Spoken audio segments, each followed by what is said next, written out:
पिछले हफ्ते ईरान ने बाज़ाब्ता तौर पर रियाद में अपने सफारत खाने को 7 साल के बाद एक बार फिर से खोल दिया।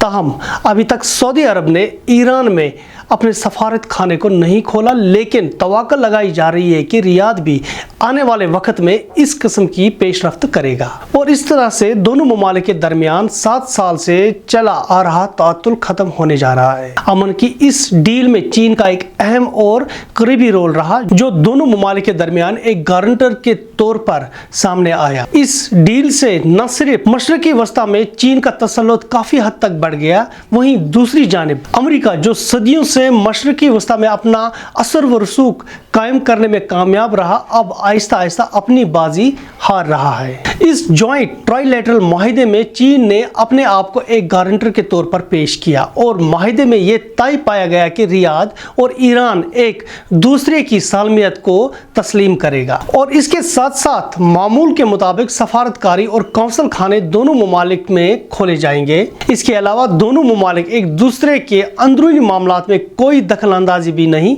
करेंगे। दोनों ममालिक सिक्योरिटी कोऑपरेशन एग्रीमेंट 2001 पर भी अमल दरामद करेंगे। 1998 का जनरल एग्रीमेंट कोऑपरेशन को भी बरोए कार लाया जाएगा, जिसके तहत दोनों ममालिक मईशत, तिजारत, सरमायाकारी, टेक्नोलॉजी, साइंस, कल्चर, खेल कूद को आपस में फरोग देंगे। दोनों ममालिक को करीब लाने के लिए चीन का रोल दिसंबर 2022 में सामने आया, जब चीन के सदर शी जिनपिंग ने रियाद का दौरा किया और सऊदी हुकूमत ने चीन से इस मामले पर फैसिलिटेशन की मांग की। फरवरी 2023 में ईरान के वजीर आजम इब्राहिम रईसी चीन के दौरे पर गए और शी जिनपिंग से मुलाकात की और इस तरह से चीन ने दोनों हरीफ ममालिक को एक दूसरे के करीब लाने में मदद की।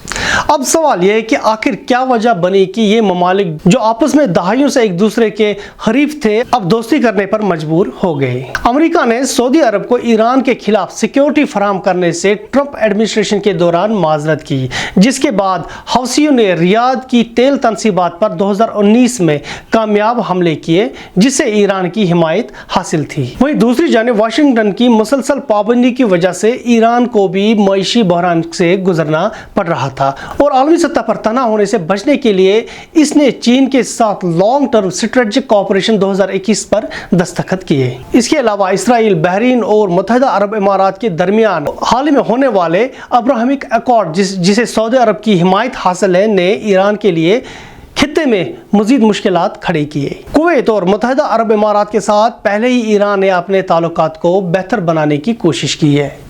ताहम इन सब कोशिशों के बावजूद तज्जिया निगारों का मानना है कि ईरान और सऊदी अरब के दरमियान ये ताल्लुकात एक लिमिट तक ही बढ़ सकते हैं, जिसकी सबसे बड़ी वजह सेक्टेरियन राइवलरी है। सऊदी अरब सुन्नी इस्लाम को मानने वाला मुल्क है, वहीं दूसरी जानिब ईरान एक शिया अक्सरियती मुल्क है। तज्जिया निगारों का कहना है कि अगर इन दोनों ममालिक के दरमियान रिश्ते बेहतर रहने की कोई उम्मीद है, वो चीन के बढ़ते माशी तरजीहात जो इस वक्त पूरे खित्ते में अपना तसल्लुत जमा चुका है। वहीं दूसरी जानिब अब अमेरिका अपने तसल्लुत को खित्ते में किस तरह से बरकरार रखता है, यह आने वाले वक्त में ही पता चलेगा। दीजिए अपने मेज़बान आसिम मोहिद्दीन को इजाज़त। खुदा हाफिज़।